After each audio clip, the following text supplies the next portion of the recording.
Hey everybody, I'm Corinne Blackstone and welcome to my craft room. I'm so excited to have you here today for this fun video. Before we get started, be sure to check out my Instagram listed down below. I would love to have you following me over there. I post lots of fun things that you don't want to miss out on.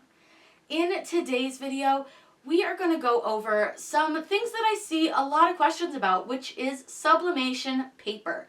There's tons and tons and tons of brands out there, all sorts of different things that you can use for sublimation, but we're going to go over them and kind of see the difference in some of the more popular brands. I have 5 brands that we are going to try. We're going to go ahead and press them, take a look at them on a 100% polyester shirt, and really see which one performs the best. This is what we pressed, and I'll show you guys how to set this up. It's really fun, really easy, and one thing I'll mention that you guys want to check out before you check out this video, and I'll leave a card up in the top there, is you'll want to check out how to set your printer color settings before you do this video, because if your color settings are off, it can really make you question your paper, and most of the time it's actually your printer settings. So be sure to check out that video and then come back here to see which paper you think is the best. Let's get started. I'm so excited. Whatever we would do, we do it just for fun.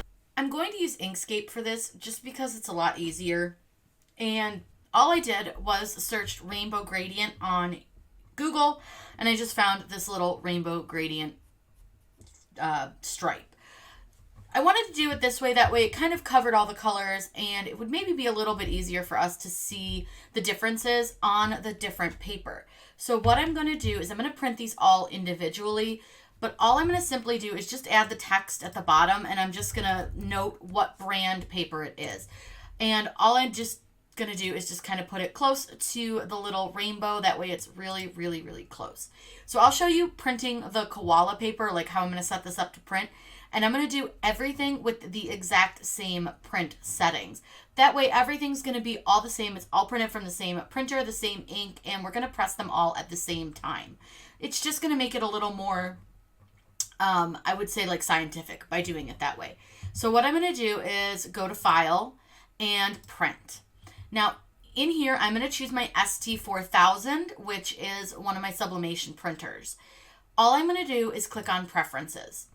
Now, I have a saved setup, but I'm going to show you really quick what I did for that saved setup.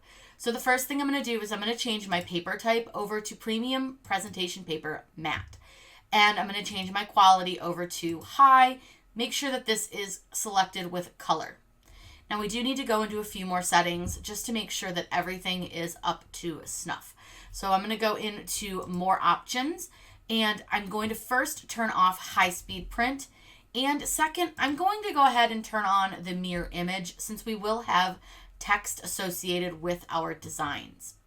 Now, there's one other thing that we can do to kind of help with color, and I have a video about how to kind of set this up. But what you'll do is go into your custom setting right here under color correction. Then click Advanced. Under the advanced option, you'll see that you're going to have a few things that you can deal with. What I want to do is I'm going to use the color controls option. Now, yours will probably default to Epson Vivid. Change it to the Adobe RGB. The gamma should be at 2.2. And you want to make sure that that is 2.2. There is another option for 1.8. I've tried it. The 2.2 works best. The next thing that you're going to see is you've got a few options here for brightness and contrast and things like that. So you can kind of play around, and I've already kind of tested a lot of settings and things like that to make sure that this is the way that I want it to print. So I actually am going to turn the contrast down just a little bit. I'm going to turn it down to 5 on here. I'm going to leave the saturation as is. You'll see my brightness is a -2. When I printed it at normal brightness, it was almost too bright. The next thing that we're going to do is look at our different colors. So when I was testing this, I ended up with a lot of blue, and it was really bleeding into the green and into the purple. So I turned the blue down, and then I turned the yellow up. Again, you're going to need to play with this a little bit to see what works best for you. But using a little rainbow like this is a great way to start testing your colors. Click OK, and let's say that you want to save this as a preset. All you need to do is click Add Remove Presets and then just title it. I'm going to call it Submir 1, And then you can just choose whatever icon you want for it to be. It doesn't have to be anything crazy. And then just click save.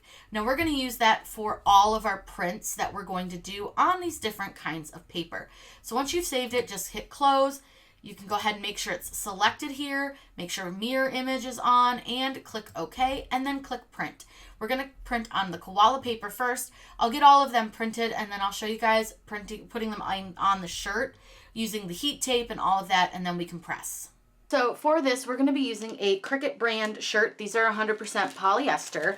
I wanted to make sure to use 100% polyester when doing this, just so we would get the brightest color possible. And I wanted you guys to see that this is coming out of the CRICUT packaging. So this is a CRICUT brand shirt. These are like my least favorite. The sizing's weird. They feel gross, but they're great for this kind of stuff. I got them on like a super clearance a while back. So all I'm going to do is go ahead and take this out of the package. And I'm going to pop it over to the side really quick. So we have all of our paper. I've got Haze, we have A-Sub, Printer's Jack, Koala, and Starcraft. So we've got 5 different types of paper to choose. And I'll flip them all over so you can see they're all a little bit different. So some of them print their logos on the back. Starcraft, Koala, and A-Sub print their logos on the back. And then the Haze and the Printer's Jack are like colored. So Haze is orange and Printer's Jack is blue. So all I'm going to do is just cut strips off of these. So I'm just going to kind of cut where we printed. And then I'm just going to cut a little bit off the top as well. This doesn't have to be an even cut. You just cut them. And that's how we're going to line them up on the shirt. That way we can really see them all lined up a little bit closer together. So let me go ahead and get these all cut out, and then we'll get them lined up on the shirt and taped down and ready to press. So the first thing that we'll need to do is lay our shirt out. This is just the unisex large. Doesn't really matter what size since we're just doing testing, and I'm not really going to try to get them straight or anything. I just need them on the shirt. So what I'm doing is actually using the packaging from the shirt inside of our shirt. To protect it from going through to the back. This is something, honestly, for testing purposes. I don't necessarily care if it bleeds to the back, but I also don't want it to get on my press at all, so I'm going to go ahead and line that up. And the nice thing is, because these shirts are a little bit thin, I can see where it's laying. So the next thing that we're going to do is take our different designs here, so all of our different papers, and I know they're all backwards, that's fine for now. And I'm going to use some Caesar heat tape. This is probably one of my favorites. And what I'm going to do is just place these down, and I want to make sure that they're not, like the color part isn't off of the cardboard that's in here. And I'm just going to go ahead and press these down with the tape. So all I'm going to do is just tape them down. And I want to make sure that they don't overlap the paper anywhere. So the color portion where the ink is isn't under any of the paper. I'm not putting these in any particular order. I just sort of threw them on the shirt. So that way we can get a look at them. So again, I know they're probably not straight. It's totally fine. This is just for testing paper purposes. So we'll put the koala down. And again, I'm just putting down some Caesar heat tape to hold them where I want them. We'll also need to place some butcher paper on top of our design here. So we want to make sure we do that. That way none of the ink bleeds out from the paper and gets onto our press. I have our press set for 400 degrees for 60 seconds. That's another reason I wanted to press these all at the same time. That way it was all pressed at the exact same pressure, the exact same time. Everything was the same. So I'm going to grab some butcher paper and I'll meet you guys over at the heat press. I do have a pressing pillow under my shirt. I don't know if you guys can really see that, but there is a pressing pillow under here. It just helps get more pressure on your design. So all I'm going to do is put butcher paper. Now I did fold mine over twice because I know one of these papers bleeds a little bit more than some of the others. So I'm going to use a double layer of butcher paper on top of this. And we're going to press this for 60 seconds at 400 degrees. Now this is going to be very hot when we open it, so just be aware of that. But once it hits that 60-second mark, go ahead and open your press.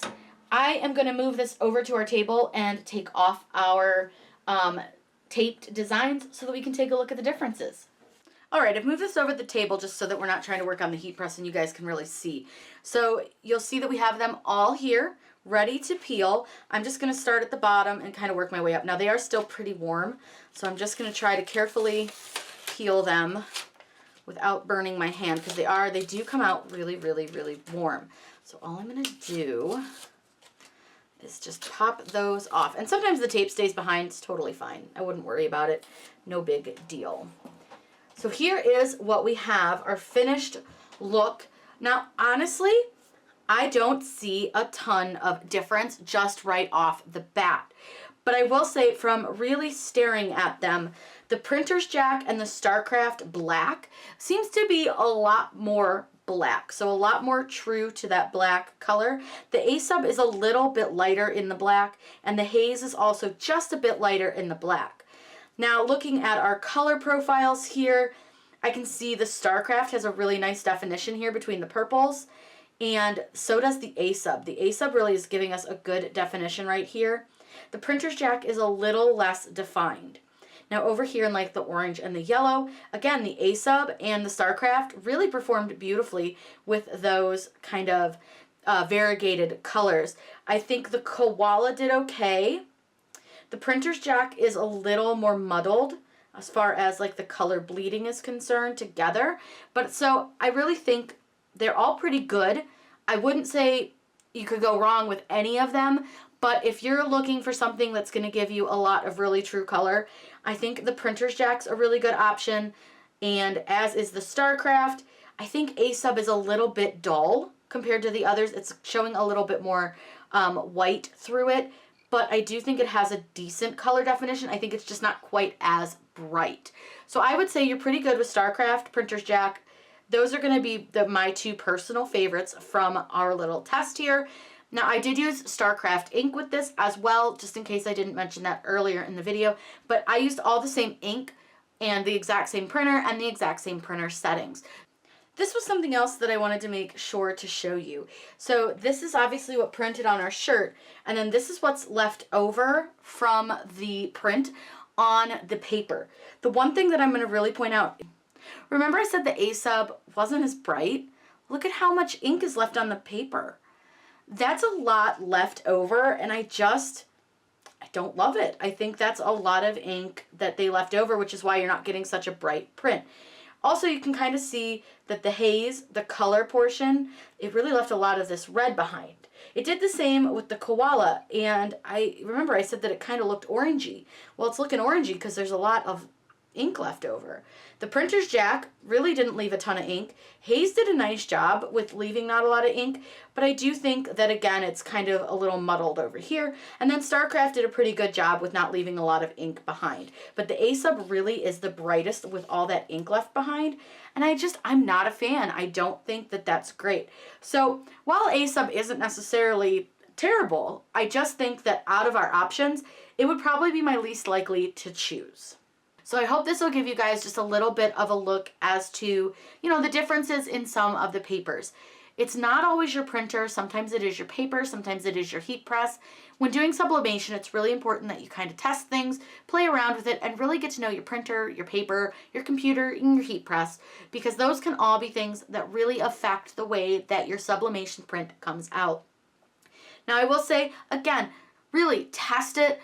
Pick whatever paper you like best, but for my testing purposes, I really think that StarCraft and Printer's Jack really did outperform all of our other options. Now, I will say again, the A-Sub is nice, but it's just not quite as dark and as bright.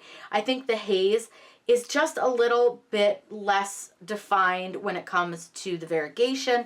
And I think Koala did okay, but right over here, I feel like the pink just bleeds so much into this purple and into this dark pink that really you're not getting a lot of definition. And then same here with this red to orange to yellow. I just feel like you're not getting a lot of definition here.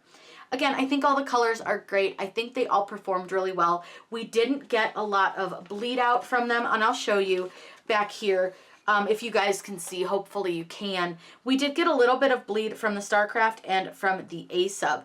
Now, a lot of times that just means that they're holding a lot of ink on the paper. Not necessarily a bad thing because they are very saturated with ink, but I do think that the StarCraft and the A-Sub really, they bled. They're the ones that really showed the bleed. But again, I really think the A-Sub just doesn't have that brightness factor that I wish that they did. So that being said, I hope this kind of opened your eyes to some of the options with the paper, and sometimes if you're just not getting the print that you want, there's a lot of things you can do to try and change it and to make sure that you do, in fact, get the quality and the color that you want. If you have any questions, please let me know in those comments down below. I am always happy to answer those for you. Be sure to subscribe to my channel. I post new videos on Wednesdays and Sundays. If you guys want any tutorials, feel free to drop those in those comments as well. I take a lot of my tutorial ideas from things you guys want to learn. I hope you have a wonderful day and happy crafting.